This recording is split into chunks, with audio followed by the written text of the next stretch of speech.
الله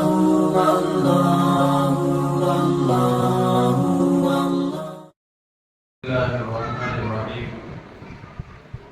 كان رسول الله صلى الله عليه وسلم يجتهد في العشر الأواخر من رمضان ما لا يجتهد في غيره، أو كما قال عليه الصلاة والسلام. معزز حاضرین کرام، عزیزو، نوجوانوں، قابل قدر پس پردہ بیٹھی ماؤں اور بہنوں، رمضان المبارک بڑی تیزی سے اپنا بستر لپیٹ رہا ہے. 2 عشرے مکمل ہونے کو ہیں اور تیسرے عشرے میں داخل ہونے کو ہے. تیسرا عشرہ کیا ہے؟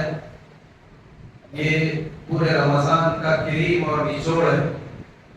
اس لیے کہ اسی میں اللہ تبارک و تعالیٰ نے شب قدر رکھی ہے، اور اللہ چاہتے یہ ہیں کہ بندے اس کو اپنی جستجو سے تلاش کریں اور اس کے لیے سارے 10 راتوں کی چھان مار دیں. تو اس لیے اللہ تبارک و تعالیٰ نے اس کو ظاہر نہیں فرمایا کہ کس رات میں ہے، اور اللہ تعالیٰ کے اس منشے کو دیکھتے ہوئے میرے اور آپ کے آقا امام الانبیاء خاتم النبیین شفیع المذنبین رحمت للعالمین راحت للمشتاقین حضرت محمد مصطفیٰ صلی اللہ علیہ وسلم، جن کے لیے جنت سجائی گئی، ان کا طریقہ یہ ہوتا تھا. صحابہ بیان فرماتے ہیں کہ جب رمضان کا آخری عشرہ آ جاتا، یعنی آخری 10 دن شروع ہو جاتے، تو حضور صلی اللہ علیہ وسلم اتنی محنت کرتے عبادت میں کہ اتنی شروع کے 2 عشروں میں نہیں ہوتی. یعنی شروع کے 2 عشروں کے مقابلے میں آخری عشرے میں اور بڑھا دیتے، غیر معمولی بڑھا دیتے. کیا کرتے تھے؟ آپ علیہ السلام اپنا بستر لپیٹ کے رکھ دیا کرتے تھے اور کمر کس لیا کرتے تھے اور راتوں کو عبادت سے زندہ کرتے تھے. ویسے آپ صلی اللہ علیہ وسلم کی سال بھر کی راتیں وہ عبادت سے بھری ہوئی تھی، لیکن رمضان میں اضافہ ہو جاتا، آخری عشرے میں اور بھی اضافہ ہو جاتا. خود بھی جاگتے، اپنے گھر والوں کو بھی جگاتے اور خوب عبادت کا اہتمام فرماتے. جو اللہ تبارک و تعالیٰ دیکھنا چاہتے تھے کہ میرے بندے اس رات میں عبادتوں میں اضافہ کر دیں، تو سب سے زیادہ نبی نے کر کے دکھا دیا، جستجو اور تلاش کا اظہار کر کے بتا دیا اللہ اس رات کی ہمیں بہت ضرورت ہے. تو آپ نے ساری راتوں میں جاگنے کا اہتمام کیا، گھر چھوڑ دیا، مسجد میں جا کے پڑاؤ ڈال دیا، اور 1-2 دفعہ نہیں بلکہ زندگی میں جتنی دفعہ رمضان آیا اللہ کے نبی صلی اللہ علیہ وسلم نے اس عمل کو اہتمام سے ادا کیا، جسے ہم اعتکاف کے نام سے جانتے ہیں. اعتکاف یعنی اللہ کے گھر پہ جا کے پڑھ جانا، اللہ کے در پہ پڑھ جانا اور اللہ تبارک و تعالی سے اپنی مغفرت اور شب قدر کو یقینی بنانا. بزرگان دین فرماتے ہیں کہ در حقیقت یہ اس بات کا اظہار ہے کہ اللہ آپ نے رمضان دیا، پہلا عشرہ گزر گیا، دوسرا عشرہ گزر گیا، پتہ نہیں ہم نے قدر کی یا نہیں، پتہ نہیں ہماری بخشش ہوئی یا نہیں، اب ہم اپنا گھر بار چھوڑ کے آ گئے. اللہ آپ کو پانے کے لیے ہم نے روزے رکھے اور بھوک کو برداشت کیا، پیاس کو برداشت کیا، کھانا پینا جو حرام تھا اس کو ہم نے چھوڑ دیا. مقصد صرف یہ تھا کہ آپ کو پالیں، اور رات میں ہم نے تراویح پڑھی، یعنی اپنی نیند کو بھی چھوڑ دیا. مقصد یہ تھا کہ آپ کو راضی کر لیں، لیکن ہم نے جو کچھ بھی کیا ٹوٹا پھوٹا کیا، کنسنٹریشن کے ساتھ نہیں کیا، خشوع اور خضوع کے ساتھ نہیں کیا. اللہ پتہ نہیں ہم آپ کو پانے میں کامیاب ہوئے ہیں یا نہیں، اپنے آپ کو بخشوانے میں کامیاب ہوئے ہیں یا نہیں. اللہ آپ کو پانے کے لیے اب ہم اور چیزیں بھی چھوڑ دیتے ہیں، یعنی اب ہم کاروبار چھوڑ دیتے ہیں، خاندان چھوڑ دیتے ہیں، دوست احباب چھوڑ دیتے ہیں، بیوی بچوں کو چھوڑ دیتے ہیں. اللہ آپ کے در پہ آ کے پڑ جاتے ہیں، ہم دھرنا لیتے ہیں، نہیں بس اب ہمارے لیے کوئی در کوئی چوکھٹ نہیں ہے، آپ ہماری سن لیجیے، آپ ہمیں ہمارے دامنوں کو مراد سے بھر کے ہی لوٹائیے. مغفرت کر کے بخشش کے فیصلے کر کے ہمیں لوٹائے، تو عملی طور پر اس بات کا اظہار ہے کہ اللہ ہم آپ کی چوکھٹ پہ پڑ گئے ہیں۔ اللہ کے نبی صلی اللہ علیہ وسلم جتنے برس باحیات رہے مدینہ منورہ میں آنے کے بعد ہر سال یہ عمل فرمایا۔ اب ہمارا شما کا کیا اعتبار اور ہماری کیا گنتی؟ ہم کس کھیت کے مولی ہیں کہ ہم مغفرت سے بے خبر رہیں اور ہم شب قدر کے تلاش کرنے میں کوتاہی کریں؟ اس لیے ہم میں سے ہر ایک اس بات کا اہتمام و ارادہ کریں کہ بس آخری اشرا شروع ہونے والا ہے۔ اللہ جس کو توفیق دے، مرد ہو یا عورتیں، سنت اعتکاف کی نیت فرما لے، ارادہ فرما لے، اس لیے کہ سنت اعتکاف کے بڑے فضائل ہیں کہ اللہ تبارک و تعالی اعتکاف کرنے والے شخص اور دوزخ کے درمیان 3 بڑی بڑی خندقیں کھود دیتے ہیں، یعنی اب اس کو پار کر کے دوزخ میں جانا ہی مشکل ہے، یعنی دوزخ حرام کر دے۔ تو معمولی سا عمل ہے، بہت بڑی فضیلت، اور اعتکاف کرنے والوں کو یقینی طور پر شب قدر نصیب ہوتی ہے، اس لیے کہ وہ مسجد میں سو بھی جائیں گے تو یقیناً وہ عبادت کرنے والوں میں شمار ہوں گے۔ تو اتنا مختصر سا عمل ہے اور اتنی بڑی دولت ملنے والی، اس لیے کوشش کریں، اور جس سے سنت اعتکاف نہ ہو سکے کسی وجہ سے تو وہ نفل اعتکاف کی نیت کرے۔ سنت اعتکاف شروع ہوتا ہے 21ویں رات کی شروعات سے، یعنی 20واں روزہ ختم ہونے کے بعد 21ویں شب جب شروع ہوتی ہے تو مغرب سے پہلے، افطار سے پہلے ہی اعتکاف کی جگہ میں پہنچ جانا ہوگا۔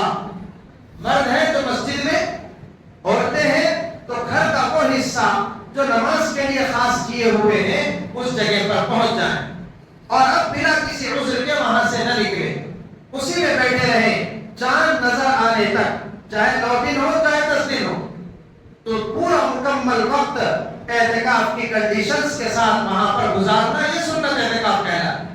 اور اگر شروع کے کچھ لمحوں کو چھوڑ دیا جائے تو اب اس کے بعد 9 دن 8 دن جتنا بھی بیٹھیں گے تو پھر وہ نفل اعتکاف ہی کہلائے۔ اور نفل اعتکاف چند دنوں کا بھی ہو سکتا ہے، کوئی پورے 10 دن نہ بیٹھ سکے تو 7 دن، 5 دن، 3 دن، 1 دن کا بھی نفل اعتکاف کر سکتا ہے۔ اللہ پاک جس کو جیسا موقع دے وہ ضرور اس عمل کا اہتمام کرے، اس سے ایک سوئی نصیب ہوتی ہے اور خوب بڑھ چڑھ کے عبادت کرنے اور عبادت کے اضافے کا موقع ملتا ہے۔ اور اگر کسی کے دن مشغول ہے، نوجوان مرد حضرات، تو وہ یہ ترتیب بنا لے کہ رات کے وقت میں مسجد کے حوالے ہو جائے، کہ عصر سے مسجدوں کے حوالے ہو جائیں، وہیں افطار، وہیں شام کا کھانا، اور وہیں آرام، وہیں عبادت، وہیں تہجد، اور وہیں سحر، اور پھر فجر پڑھیں۔ تو اس طریقے سے راتوں میں جو شب قدر تلاش کرنے کا حکم دیا گیا ہے اس میں غفلت نہیں ہوگی۔ اگر ہم کچھ خاص پلاننگ نہیں کریں گے تو پھر ہوگا کیا کہ ہم شیطان کا نوالا بن جائیں گے، یعنی ہم بازاروں کے حوالے ہو جائیں گے۔ اب جا رہے ہیں کیا لانے کے لیے؟ سوٹ سکمک لانے کے لیے اور کپڑے لانے کے لیے، میچنگ کی تلاش کرنے کے لیے۔ اللہ اکبر! یہاں اللہ تبارک و تعالی جنت کا سودا فرما رہے ہیں اور بندے معمولی چیزوں میں الجھے ہوئے۔ کیا میچنگ کے بغیر ہماری زندگی نہیں گزرے گی؟ ارے اگر مغفرت نہ ہوئی تو کیا بنے گا؟ اور خاص طور پر بازار اللہ کی نظر میں سخت ناپسندیدہ جگہ ہے، اس لیے کہ وہاں بے احتیاطی کی باتیں بہت ہوتی، اور ایسے وقت میں جب ایک بے احتیاطی بڑھ جائے تو پھر احکام بدل جاتے ہیں، عورتوں کا بازار کی طرف جانا ناجائز اور حرام ہو جاتا ہے، اس لیے کہ اب وہاں پر وہ احتیاط ان کی باقی نہیں رہتی جو شریعت سکھاتی ہے۔ تو اس لیے آخری عشرے میں جو نہیں ہے سب چھوڑ دو۔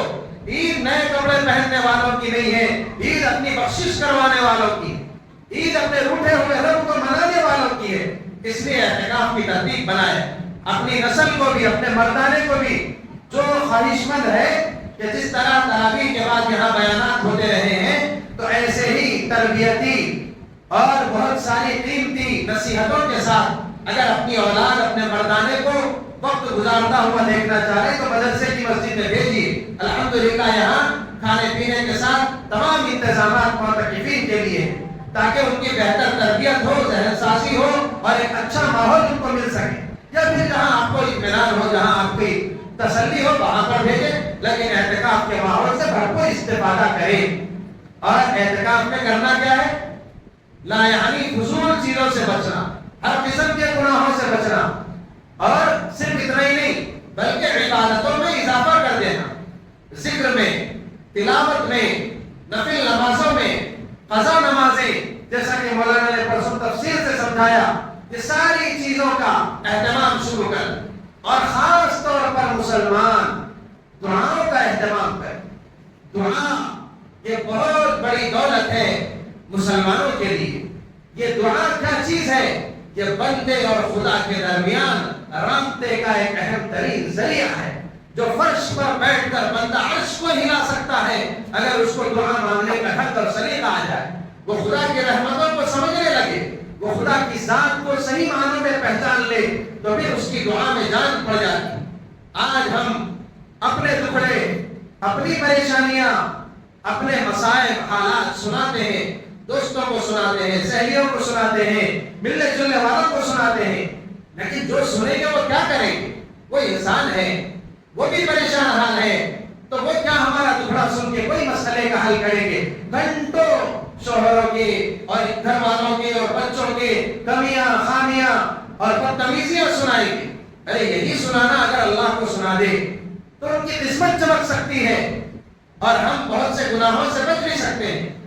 آج ہمارے حالات بہت خراب ہیں، ہم اللہ کو نہیں سنا رہے، ہم گھریلو اعتبار سے، جسمانی اعتبار سے پریشان ہیں، ہم اللہ کو اپنے ٹکڑے نہیں سنا رہے، اور ہم گھر میں جو پریشان ہے، صحیح دیکھا جائے تو ہماری پریشانی وہ اپنے ہاتھ کی پیدا کی ہوئی ہے۔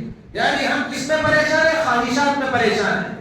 دنیا خواہشات پوری کرنے کی جگہ نہیں ہے، جنت ہے خواہشات پوری کرنے کی، کہ بچے ایسے سیٹ ہو جانا تھا، گھر ایسا بن جانا تھا، اور وہاں کا وہ ایک پلان آ جانا تھا، اور وہ بس اور ڈیزائن، اپنی یہ خواہش، وہ خواہش، وہ خواہش، اس میں پریشان ہے۔ باقی ضرورتیں اللہ سب کی پوری کر رہا، ضرورتوں کے پورا کرنے کا اللہ نے وعدہ کیا ہے۔